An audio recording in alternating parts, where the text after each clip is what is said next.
Hello friends, Ramya வீட்டு சமையலுக்கு உங்களை வரவேற்கிறேன். இன்றைக்கு நம்ம என்ன பார்க்க போகிறோம் அப்படின்னா, மேங்களூர் ஸ்டைல் ஃபிஷ் ஃப்ரை பண்ண போகிறோம். இதுக்கு நான் இன்றைக்கு அயலை மீன் தான் எடுத்து ஃப்ரை பண்ண போகிறேன். இது சாம்பார் சாதத்துலேருந்து காரக்குழம்பு, தயிர் சாதம் எல்லாத்துக்கும் சூப்பராக இருக்கும். இதுக்கு இன்றைக்கு நான் ஒரு 300 கிராம் அயலை மீன் எடுத்துருக்கிறேன். ஒரு 10 காஷ்மீரி மிளகாய், ஒரு 5 நீட்டு மிளகாய், இதை ஒரு 10 நிமிஷம் வெந்நீரில் ஊற வச்சு எடுத்துருக்கிறேன். அப்போ தான் நமக்கு நல்லா ஃபைன் பேஸ்ட்டாக அரைச்சி எடுக்க முடியும்.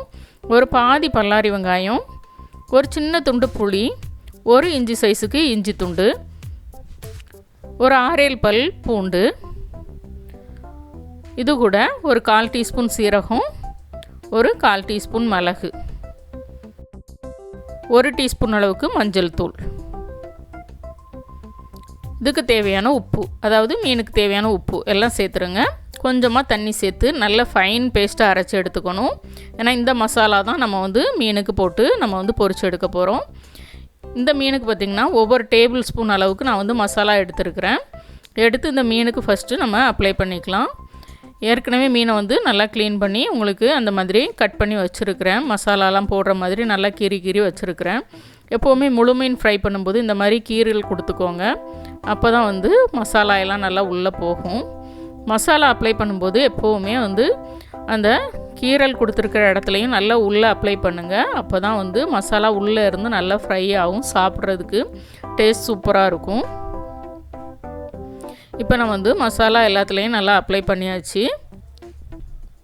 இதை ஒரு 10 நிமிஷம் மட்டும் ஊற வச்சு எடுத்துக்கோங்க. அதாவது 10 நிமிஷம் மேரினேட் பண்ணிடுங்க, அதுக்கு மேலே வேண்டாம். இப்போ நம்ம கடாயை சூடு பண்ணி நல்லா தாராளமாகவே எண்ணெய் ஊற்றிருக்கிறேன். நல்லா நின்று பொரியிற மாதிரி எண்ணெய் ஊற்றிக்கோங்க.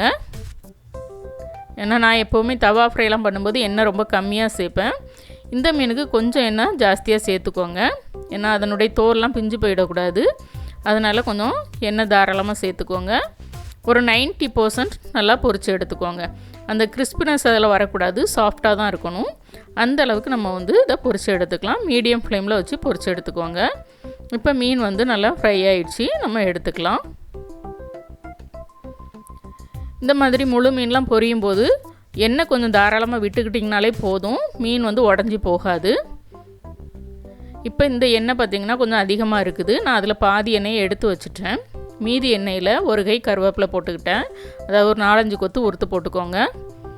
அது கூட நாம் அரைச்சி வச்சுருந்த மீதி மசாலாவை இதில் சேர்த்துடலாம். ஏற்கனவே மீனுக்கு போட்டுட்டு மீதி இருந்த மசாலா நம்ம ஃபஸ்ட்டு அரைச்ச அதே மசாலா தான் சேர்த்துட்டு அந்த மிக்ஸி ஜாரையும் அலசி கொஞ்சமாக தண்ணி சேர்த்து அலசி சேர்த்துருங்க. இந்த மசாலா நல்லா வதங்கி நல்லா சுருண்டு வரணும்.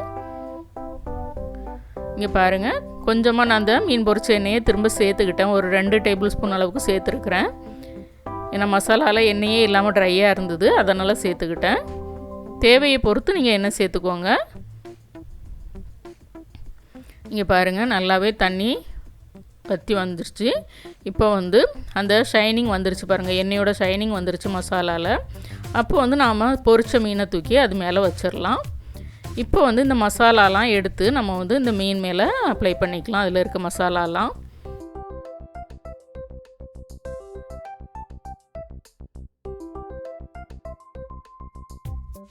இந்த மசாலா தான் இதுக்கு டேஸ்ட்டு. இந்த மசாலா பார்த்திங்கன்னா எப்படி இருக்குன்னு பார்த்திங்கன்னா, நம்ம ஏற்கனவே கேரளா மீன் பொளிச்சது போட்டிருந்தோம். ஏறக்குறைய அந்த டேஸ்ட் கொஞ்சம் இதில் தெரியும். இங்கே பாருங்கள், சூப்பராக 2 பக்கமும் நல்லா மாற்றி 2 தடவை போட்டு எடுத்துட்டேன். மசாலா கீழேயும் பாருங்கள் நல்லா ட்ரை ஆகிடுச்சு. இப்போ நம்ம எடுத்து பரிமாறிட வேண்டியது தான். இதோடு நீங்கள் வெங்காயமும் சேர்த்து பரிமாறுங்க, சாப்பிட்றதுக்கு சூப்பராக இருக்கும். கண்டிப்பாக நீங்கள் ட்ரை பண்ணி பாருங்கள். இது எல்லா மீன்லையுமே பண்ணலாம், ஆனால் பெரும்பாலும் அயலை மீனில் தான் செய்வாங்க. உங்களுக்கு பிடிச்சிருந்ததுன்னா ரம்யா வீட்டு சமையலுக்கு சப்ஸ்கிரைப் பண்ணுங்கள், லைக் பண்ணுங்கள், ஷேர் பண்ணுங்கள். வீட்டில் சமைச்சு சாப்பிடுங்க, வீணாக்காமல் சாப்பிடுங்க. மீண்டும் புது வீடியோவில் சந்திக்கலாம். பாய்.